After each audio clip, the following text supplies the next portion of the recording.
My journey actually starts growing up in an immigrant family. Both my parents moved to the U.S. from Germany to a country where they didn't know anybody.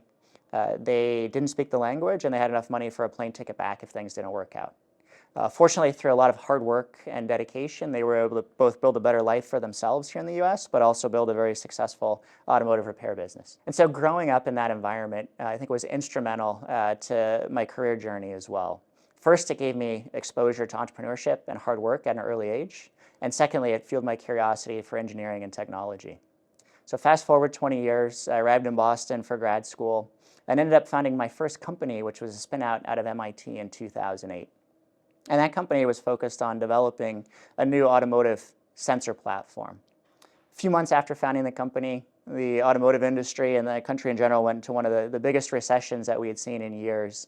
In automotive in particular, we had companies like GM, who was our target customer, going bankrupt. So very challenging conditions to start an automotive tech company. We were successful in working through that, and over the course of 8 years, built a successful business here in Boston that ended up being acquired by CTS, which is a large global automotive supplier. So I ended up spending 3 years at CTS, working in a large publicly traded company.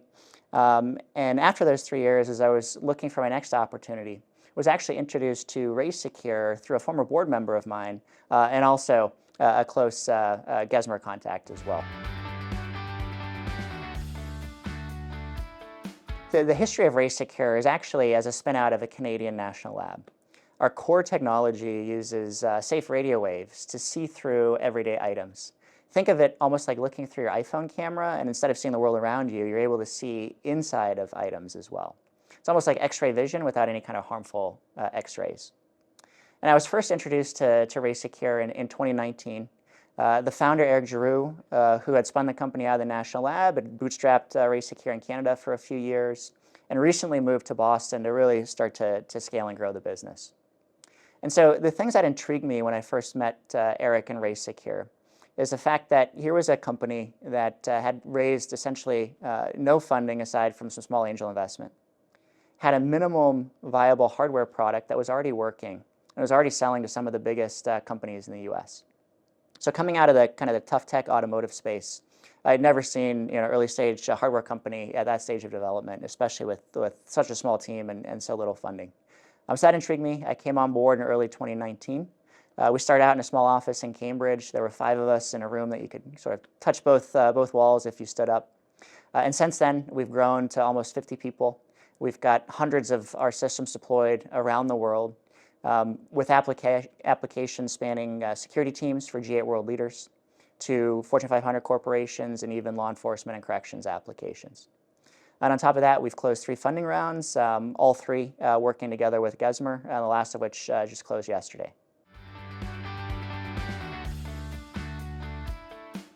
So what motivates me, I think, is kind of going back to my roots, which is growing up in an immigrant family. That drive to kind of succeed, even when the odds might seemingly be against you, is sort of an intrinsic motivator over the course of my career.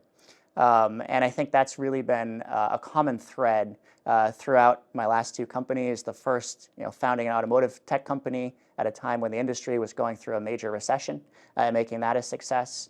And then on to RaySecur, where we're focused on developing a hardware product, which is inherently hard, in a market segment that's not necessarily one of the hottest market segments from an early stage tech standpoint.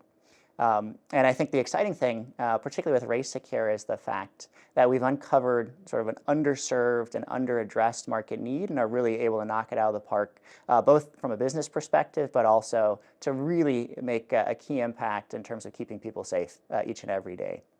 On top of that, I think one of the things that gets me up every morning is really the team that I'm on this journey with.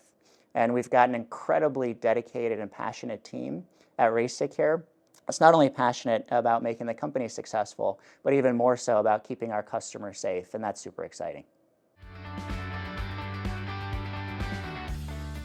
Early on in the company's journey, I think the challenge that we faced were, first and foremost, finding sales, finding a scalable sales model, attracting talent, especially at a time when you don't necessarily have the budgets or the industry recognition to attract, to make it easy to attract talent.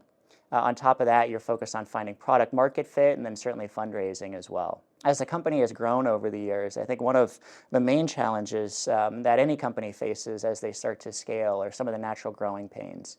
I think it's critical that as the company grows, the team grows just as fast or faster than the company.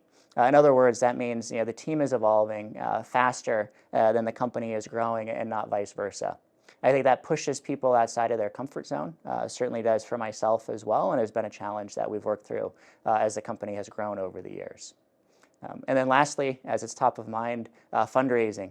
Fundraising, I think, is always a challenge. Having raised our Series A in 2021, the climate this time around is certainly quite a bit different than then.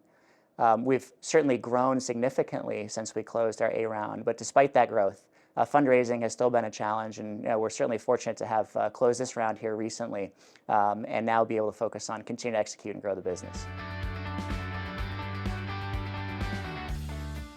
Yeah, I think the one piece of advice that's really stuck with me over the course of my career has really been the importance of perseverance for any early stage founder entrepreneur. This is a journey, it's a marathon, it's not a sprint. You're going to fail a lot more early on than you'll succeed. And really playing the long game as opposed to being discouraged by maybe some early failures. And I think that's really critical is focusing and taking that long-term perspective, learning from those missteps very quickly, but really having the end game in sight and not getting discouraged along the way. I recently came across Roger Federer's graduation speech at Dartmouth, where he talked about winning 80% of his matches, but only 54% of the points. And that really stuck with me, and I think that's so representative of sort of the entrepreneurial journey. Is in this industry, oftentimes, the big match wins, the big successes, we hear about, startups that have done phenomenal things. But oftentimes people don't see behind the scenes that within these organizations, you're losing almost as many points as you're winning, and quickly learning from those failures and not dwelling on them. But again, taking that long-term perspective, focusing on the long game is so critical in terms of the long-term success of the company. So in 3 to 5 years, I think if I look at what we've accomplished so far, we're just starting to scratch the surface. One of the things that I'm most proud of is the fact that our products and our services are really keeping people safe, each and every day, and that's a huge win for us right now. Whether it's 3 years, 5 years, or farther down the road, certainly the crystal ball gets a little bit fuzzy. But what we aspire to become, and I think the opportunity that we have to affect massive change in the industry, is very similar to if you look at what like MRI or ultrasound imaging has done in the medical space, where previously X-ray was really the only option. In our case, with our T-Ray imaging platform, I think we've got the same opportunity to impact change on such a massive scale within the security space. That's really what we aspire to achieve in the next 3 to 5 years. Yeah, if I look at the value that Gesmer has provided to RaySecur over the last 5 years, it's really, I think, spans 3 areas. The first is the quality of the work. The second is the breadth of the services. And the third is just the overall value, especially to an early stage company. And what I mean by that is, first of all, the quality across the board has really been top notch from day one.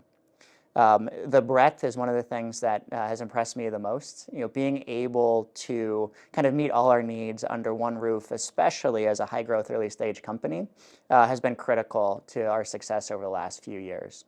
We've worked on things with Gesmer ranging from complex IP agreements to large commercial contracts to now 3 funding rounds. And again, being able to kind of do all of that at Gesmer has been pretty instrumental to especially the speed at which we've been able to grow.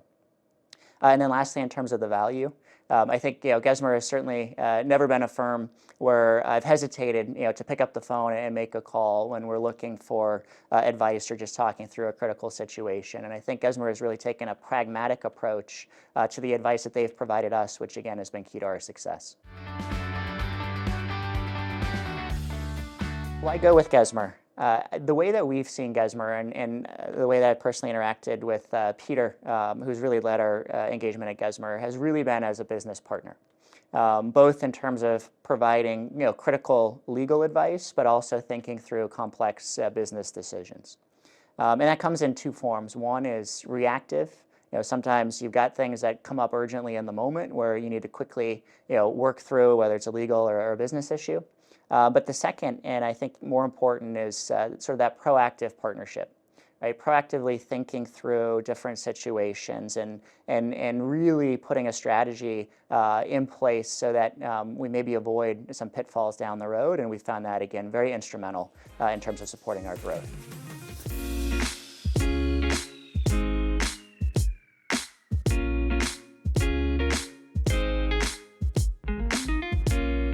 Thanks for watching. If you'd like to learn more, reach out on our social media or go to our website, Gesmer.com.